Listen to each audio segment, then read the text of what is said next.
یہ تیسرا حق ہے کہ ہر وہ چیز جو نبی کریم حضور اکرم محبت سے کہیے صلی اللہ علیہ وسلم کی طرف منسوب ہے، مجھ پر اور آپ پر لازم ہے کہ ہم اس کا ادب کریں۔ ایک ہماری خواہش ہے، ایک حضور کا فرمان آ جائے کہ یہ نسبت حضور کی طرف اس قول کی ہے، تو اپنی خواہش کو ختم کر دیں، اور ادب کا تقاضا یہ ہے کہ اس بات کو مان لیں۔ اور چوتھا حضور کا ہم پر حق یہ ہے کہ ہم حضور کی اطاعت کریں، حضور کی بات مانیں۔ اس کے بڑے فائدے ہیں، قرآن کریم میں مذکور ہیں۔ پہلا فائدہ تو یہ ہے کہ حضور کی اطاعت در حقیقت اللہ کی اطاعت ہے، وَمَن يُطِعِ الرَّسُولَ فَقَدْ أَطَاعَ اللَّهَ۔ اور دوسری اس کی خصوصیت یہ ہے اطاعت رسول میں کہ وَمَن يُطِعِ الرَّسُولَ، اللہ فرماتے ہیں قُلْ إِن كُنتُمْ تُحِبُّونَ اللَّهَ فَاتَّبِعُونِي يُحْبِبْكُمُ اللَّهُ، تم میرے نبی کا اتباع اطاعت کرو، میں اللہ تم سے محبت کرنے لگ جاؤں گا۔ تو اللہ کے محبوب بن جائیں گے اگر ہم حضور کی اطاعت کریں۔ تیسرا، جنت میں جانا چاہتے ہیں تو حضور کی اطاعت کریں، دخول جنتی بدخول اولی، یعنی فوراً اللہ جنت میں داخل فرما دے گا اگر ہم نے حضور کی اطاعت کی۔ دلیل قرآن کریم کی آیت ہے وَمَن يُطِعِ اللَّهَ وَرَسُولَهُ يُدْخِلْهُ جَنَّاتٍ تَجْرِي مِن تَحْتِهَا الْأَنْهَارُ خَالِدِينَ فِيهَا۔ اور اگر ہم حضور کی اطاعت کریں گے تو آپس میں اتحاد اور اتفاق بھی ہوگا، جب اتحاد اور اتفاق ہوگا تو مسلم امہ حکمرانی کرے گی دنیا پر۔ یا ایھا الذین آمنوا اطیعوا اللہ ورسولہ ولا تنازعوا فتفشلوا وتذهب ريحكم، اگر تمہارے اندر اتحاد برقرار نہ رہا، اگر تم نے اطاعت رسول نہ کی تو تمہیں لوگ شکست دے دیں گے، اور اگر تم نے اتحاد برقرار رکھا اور نبی کی بات مانتے رہے تو تم دنیا پر راج کرو گے۔ اور حضور کی اطاعت یہ تکمیل ایمان کا درجہ رکھتی ہے۔ تکمیل ایمان اسی وقت ہوگی جب حضور کو اطاعت کریں گے۔ فلا وربک لا یؤمنون حتی یحکموک فیما شجر بینہم، ہم اس وقت تک مومن ہی نہیں ہو سکتے جب تک کہ ہم حضور کی ہر بات کو نہ مان لیں۔ تو اطاعت حضور کا چوتھا حق ہے۔ اور پانچواں حق حضور کا یہ ہے کہ ہم حضور سے محبت کریں۔ ہم کیا کریں؟ حضور سے محبت کریں، یہ حضور کا ہم پر حق ہے۔ ہر وہ چیز جس کی نسبت حضور کے ساتھ ہے اس کا ادب بھی کریں اور اس سے محبت بھی کریں۔ محبت کیوں کریں؟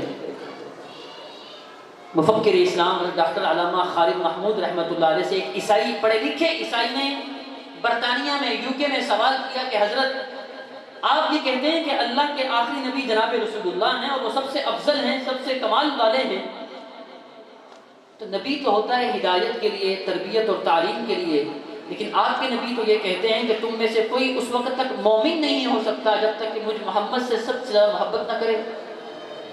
تو یہ کون سا کمال ہے؟ اپنے سے محبت کرنے کا حکم دینا یہ کون سا کمال ہے؟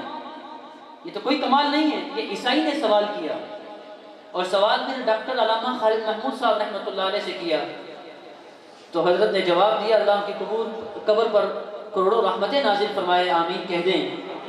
حضرت نے فرمایا کہ حضور سے محبت اس لیے کرنے کا حکم دیا گیا ہے کہ جس سے جتنی زیادہ محبت ہوگی اس کی اتنی بات ماننا آسان ہو جائے۔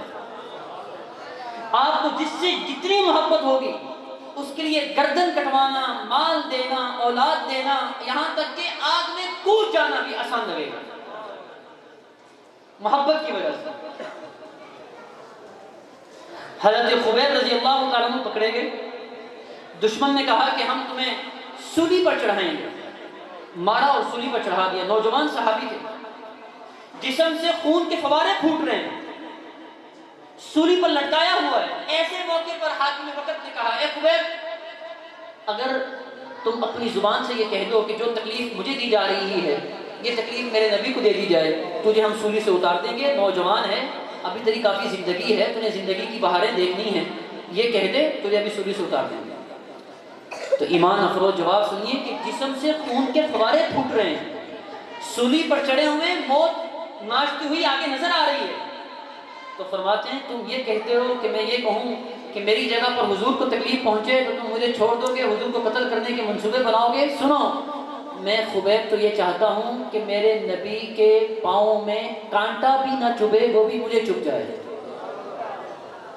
میں تو یہ برداشت بھی نہیں کر سکتا ہوں۔ محبت حضور اکرم صلی اللہ علیہ وسلم سے محبت، قل ان کان آباؤکم وابناؤکم وازواجکم واخوانکم وعشیرتکم واموال اقترفتموها وتجارة تخشون کسادها ومساکن ترضونها احب الیکم من اللہ ورسولہ وجہاد فی سبیلہ فتربصوا حتی یأتی اللہ بامرہ۔ اگر ماں باپ کی محبت، خاندان کی محبت، بیوی بچوں کی محبت، اپنے کاروبار کی محبت، رشتہ داروں کی محبت، تجارت کی محبت، دکان کی محبت یا کسی اور چیز کی محبت تمہارے دلوں میں نبی کی محبت سے زیادہ ہو گئی تو سنو ایمان والوں، کان کھول کر کے اللہ کا عذاب تم پر آئے گا۔ یہ برداشت نہیں کیا جا سکتا۔ ماں باپ کی خدمت ضرور ہونی چاہیے، لیکن دل میں ماں باپ سے زیادہ حضور کی محبت ہونی چاہیے۔ ماں باپ کو تو کوئی گالی دے، انسان خاموش رہ جائے، ثواب ملے گا، جواب دے دے گا، گناہ نہیں ہوگا۔ لیکن نعوذ باللہ اگر میرے اور آپ کے سامنے حضور کو گالی دی گئی اور ہم خاموش ہو گئے، ہمارا ایمان ضائع ہو جائے گا، ہمارا ایمان برباد ہو جائے گا۔ پھر خاموش رہنے کا حکم نہیں ہے، پھر بدھی سے زبان کھینچنے کا حکم ہے۔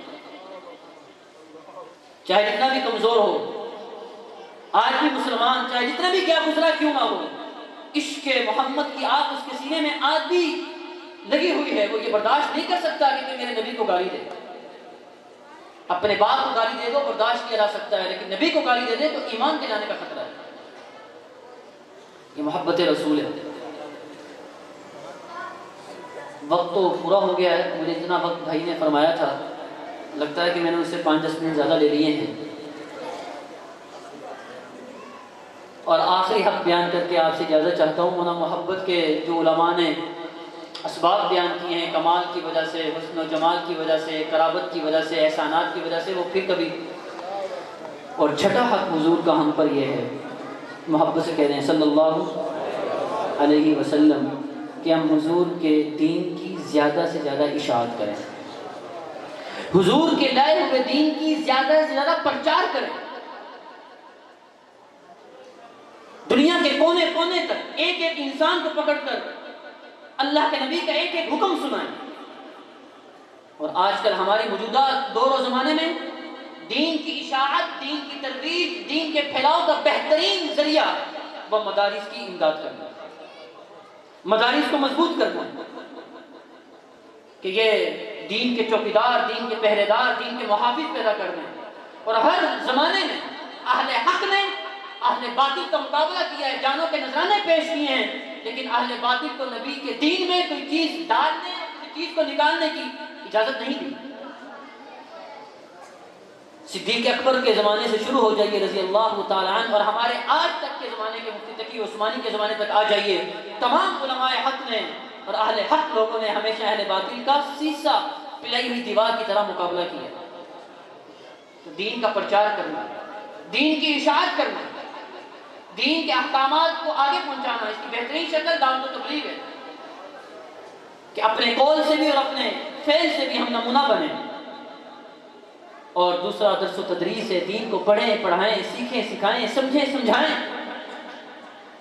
اور تیسرا تصریف و تعریف کیجیے، اگر اللہ نے آپ کو علم دیا ہے اور آپ لکھ سکتے ہیں تو لکھیے دین کے بارے میں، اور چھوڑ جائیے اس کو اپنی دنیا سے جاتے ہوئے، قیامت کی صبح تک یہ دین کی اشاعت کا ذریعہ بن جائے۔ خانقاہوں سے جڑ جائیے، اپنے نسل کی ایمان کی حفاظت کیجیے۔ اللہ تعالیٰ مجھے بھی اور آپ کو بھی یہ تمام حقوق ادا کرنے والا بنا دے۔ یہ 6 کے 6 حقوق جو میں نے آپ کے سامنے عرض کیے، ذرا میرے ساتھ کہہ دیجیے۔ پہلا حق حضور کا ہم پر، آپ پر ایمان لانا۔ دوسرا حق حضور پر کثرت سے درود پڑھنا۔ تیسرا حق حضور کا ادب کرنا۔ چوتھا حق حضور کی اطاعت کرنا، آپ کی بات ماننا۔ اور پانچواں حق حضور اکرم صلی اللہ علیہ وسلم سے محبت کرنا۔ اور چھٹا حق حضور کے دین کو زیادہ سے زیادہ پھیلانے کی کوشش کرنا۔ اللہ تعالیٰ مجھے بھی اور آپ کو بھی تمام حقوق ادا کرنے والا، آگے پہنچانے والا، لوگوں کو بتانے والا بنائے۔ وما علینا الا البلاغ۔